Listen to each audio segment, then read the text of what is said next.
Привет! У нас на обзоре моделька Авиатор от Puma, коллекция осень-зима 2021 года, сделаны они во Вьетнаме. В переводе Авиатор означает летчик. Довольно странное, но интересное название у этих кроссовок.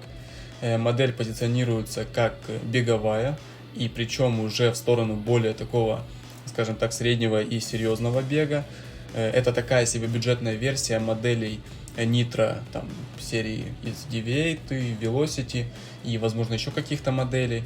В целом дизайн у них очень похож и подошва. Но понятно, что технологии используются разные и прочие фишки у всех разные.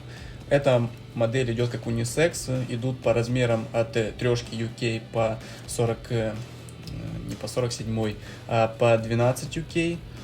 При этом это означает, что 35,5 по евро по 47. Есть различные варианты цветов. Это черные с золотистыми какими-то вставочками, также бело-красные с черными элементами. И как в нашем случае, это серые на белой подошве, причем с салатовой вставочкой. И причем имеются и черные всякие там цвета. За счет этого выглядит все, мне кажется, именно в этом цвете достаточно сбалансировано. Это такой себе вариант, не самый яркий, но при этом и не прям такой глубоко темный. Что хотелось бы отметить в этих кроссовках, то что у них вот эта вот салатовая окантовочка и в целом подошва, понятно, что она более такая массивная, интересная, но при этом еще и именно вот этот кант подошвенный, мне кажется, выполняет также небольшую роль своеобразной стабилизации и при этом также добавит и надежности, так как верх сильнее, получается, заходит и склеивается самой подошвой. Клей не виден, все сделано достаточно аккуратно и на достойном уровне. Несмотря на то, что кроссовки на данный момент достаточно бюджетные, и на момент выхода, понятно, тоже они не стоили каких-то баснословных денег.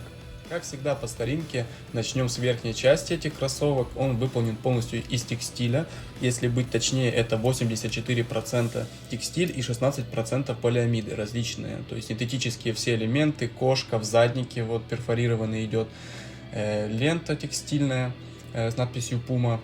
Также в районе шнурков для лучшей жесткости и лучшей фиксации при шнуровке, причем они имеют разность там по вылету, и шнурки продеваются в них достаточно так плотненько. На язычке, язычок здесь самый такой идет тоненький, вентилируемый, из мягкого такого податливого текстиля. Что интересно в этом верхе, то что именно в носке и по бокам он идет как бы в два слоя. Если быть точнее, верхний идет как бы с такими отверстиями, пробелами, через которые, соответственно, поступает воздух. Но в чем еще фишка? При беге именно они будут еще сильнее растягиваться, и воздух будет проходить более сильно. Если же вы стоите там в статичном каком-то, скажем так, положении, то при этом он обеспечивает как бы защиту в то же время от каких-то, ну, понятно, дело не сложных, не супер каких-то там жестких погодных условий, но при этом, по сути, это тоже имеет место быть, и это достаточно интересно. Плавно переходим к внутренней части и начнем по традиции со стелечки. Она здесь достаточно пористая, но это не soft foam, она не настолько мягкая, податливая, но тоже амортизацию и мягкость, понятное дело, она дает. Это размер 41, опять же таки, стоит отметить, что у меня вообще 42, но эти тоже, в принципе, подошли, и при этом мне ничего не сдавливало, и даже сели идеально. Внутренняя арочка и воротничок наполнен очень так достойно, достаточно плотно, выполнен из стандартного текстиля, ну, текстильная подкладочка, как и во всех кроссовках. Внутренняя часть тоже достаточно мягкая, нигде ничего не трет, при этом он будет достаточно прочный, так как идет несколько слоев. На левом посмотрим то же самое.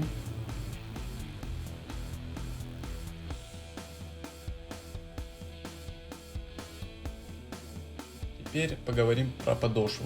Она здесь выполнена в таком массивном дизайне, как я уже сказал, но при этом с интересными такими ребрами, как будто какая-то текстура, фактура листочка идет. Достаточно все интересно, прожимается средненько. Эта пена называется технология Pro Foam. Это по сути Эва, но именно немножко переделанная под какие-то там стандарты, с какими-то добавлениями. Она, в чем ее фишка, достаточно легкая, отзывчивая и обеспечивает амортизацию, особенно при беге. Подметка идет здесь практически на всю площадь, и в чем интерес, она выглядит абсолютно так же, как Puma Grip в модельке Deviate. Там Puma Grip в целом это технология, которая очень цепкая, здесь она не заявлена, здесь просто идет подметка, которая с терморезины, но ее тоже будет более чем достаточно. На плитке проверял, цепляется достаточно хорошо. Сейчас мы их примерим. Лазить достаточно сложно, нужно сразу их подготовить под себя, тем более это 41 размер. Но я думаю, получится.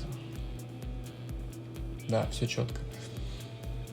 Можно даже сильно не шнуровать, фиксируется просто отлично. По пятке сели очень хорошо, комфортно. Мне очень нравится, кстати. На удивление, эти кроссовки, несмотря на то, что достаточно бюджетные, очень-очень удобные. Да и по дизайну они мне тоже понравились.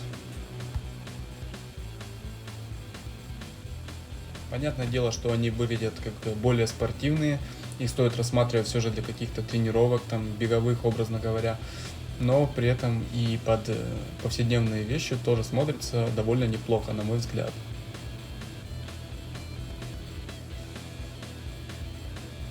Отрабатывает пяточка, но не скажу, что сильно. В совокупности со стелькой, амортизация, ну, средненькая, чуть ниже среднего. Фиксируется по ноге просто отлично, при этом чувствуется фиксация по бокам, и нога в них не ерзается ни вперед, ни назад, ну то есть все просто идеально. Цена у этих чудесных кроссовок начиналась изначально около 100-105 долларов, сейчас же их можно выцепить за 50. Но стоит учитывать, что здесь как бы еще имеет место быть налог, там, который составляет 20%. Так-то эти кроссовки получаются не самые бюджетные, но вот достаточно, скажем так, умеренная у них цена. Вот такой вот получился обзорчик. Ставьте лайки, дизлайки, подписывайтесь на канал. Буду рад любой вашей активности. Оставайтесь с нами, впереди еще нас ждет очень много видео. Так что до встречи.